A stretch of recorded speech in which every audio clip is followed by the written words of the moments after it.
जय श्री गणेश। नमस्कार, मैं आचार्य संजय द्विवेदी।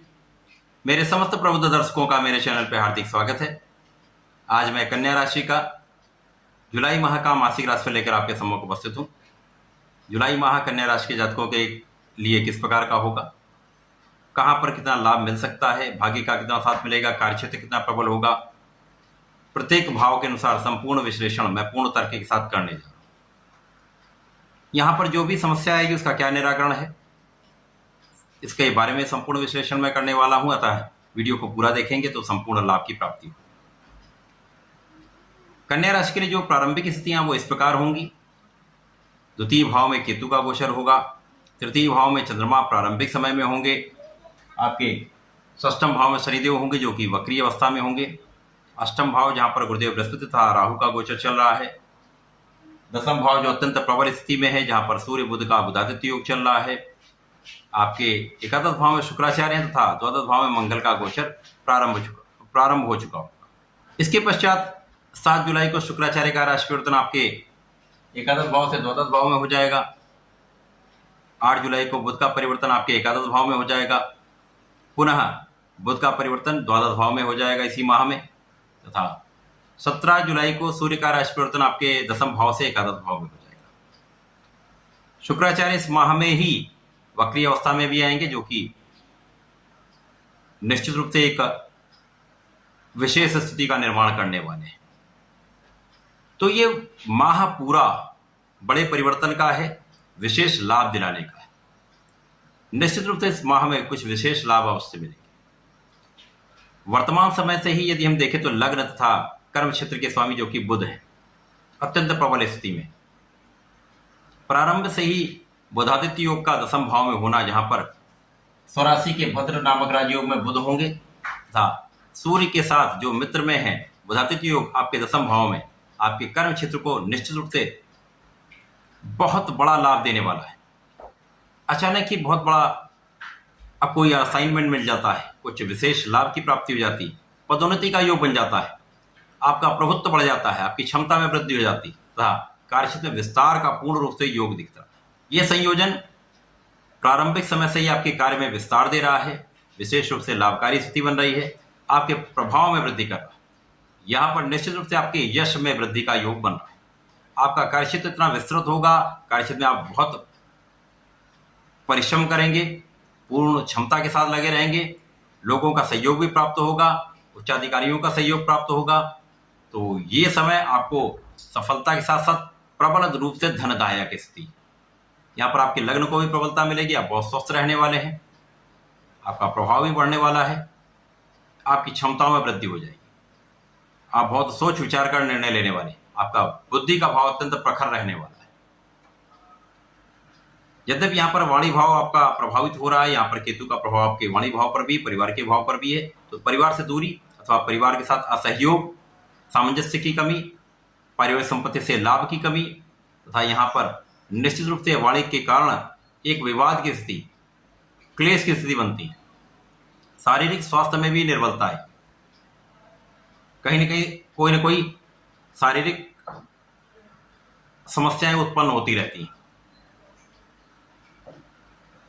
यहां पर यदि हम देखें तो प्रारंभिक समय में नीच का चंद्रमा है, यद्यपि नीच भंग हो रहा है तो कहीं ना कहीं परिश्रम तो आप कर रहे हैं, लेकिन परिश्रम का पूर्ण लाभ नहीं मिल पाता है। शनिदेव की प्रबल स्थिति जो कि आपके षष्ठम भाव में है, पंचम के स्वामी होकर षष्ठम के स्वामी होकर षष्ठम भाव में निश्चित रूप से शत्रुओं से आपको बचा रहे हैं। बहुत कुछ आपकी आयु की रक्षा हो रही है। यहाँ पर जीवन साथी के साथ सामंजस्य में समस्या आएगी, क्योंकि यहाँ पर शनिदेव वक्रीय अवस्था में आ चुके हैं, तो जीवन साथी के साथ सामंजस्य बनाना होगा। साझेदारी में लाभ की प्राप्ति होगी, निश्चित रूप से समय अनुकूल है। विदेश जाकर आपको लाभ मिल सकता है, घर से दूरी पर जाने पर आपको लाभ हो सकता है, यात्राएं आप कर सकते हैं, यात्राओं से आपको लाभ भी मिलेगा। परंतु यहाँ थकान की समस्या हो सकती है, पैरों में दर्द की समस्या हो सकती है, कमर में दर्द की समस्या हो सकती है। तो यहाँ पर मांसपेशियों का दर्द विशेष रूप से यहाँ पर कष्टकारी होता है।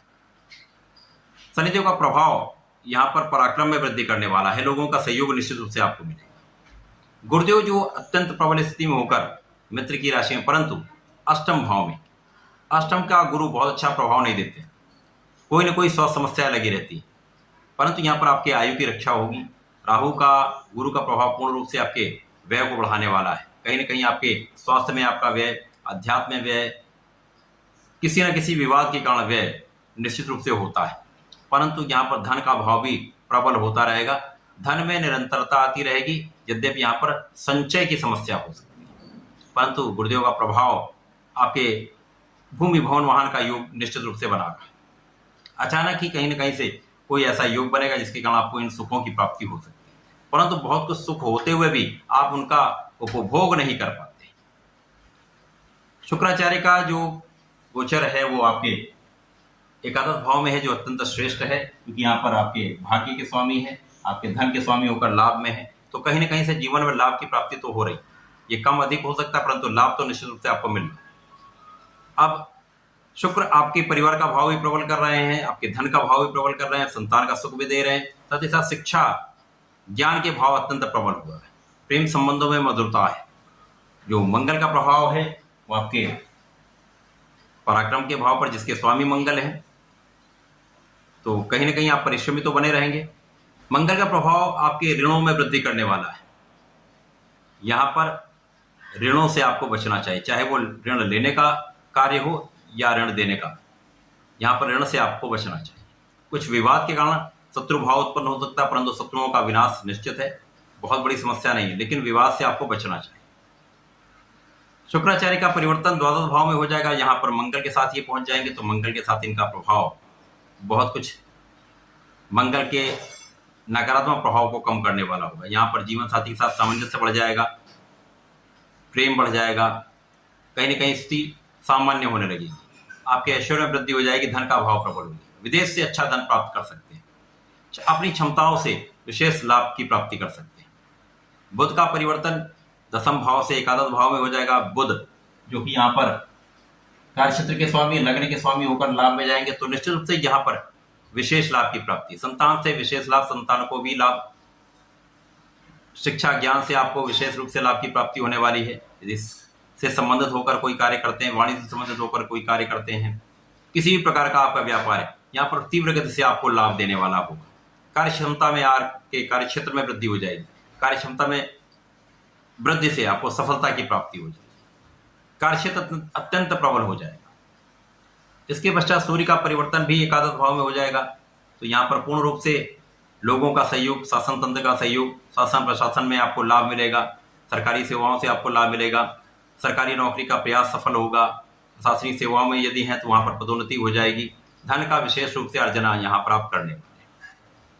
शुक्राचार्य जब वक्री अवस्था में आएंगे तो द्वादश अत्यंत प्रबल हो जाएगा। जो लोग विदेश में रहकर कार्य करते हैं, विदेश से संबंधित हैं, विदेश सेवाओं में हैं, उनको अचानक बहुत बड़ा धन का लाभ देगा, मान सम्मान की प्राप्ति कराएगा, यहाँ पर आपका प्रभाव बहुत बढ़ जाएगा। तो निश्चित रूप से ये माह विशेष है, आपको अपने स्वास्थ्य का ध्यान रखना चाहिए, जीवन साथी के साथ सामंजस्य रखना चाहिए। यदि आप ऐसा कर लेते हैं तो लाभ की प्राप्ति निश्चित है। कन्या राशि के जातकों को नियमित रूप से भगवान गणपति के शरण में रहना चाहिए, ओम गंग गणपतये नमः का जप करना चाहिए तथा गणपति स्तोत्रम का पाठ अवश्य करना चाहिए। यदि आप ऐसा करते हैं तो संकट कम हो जाएंगे, कष्ट कम हो जाएंगे, लाभ वृद्धि हो जाएगी। तो ऐसा कहने इसका लाभ लें। धन्यवाद, नमस्कार।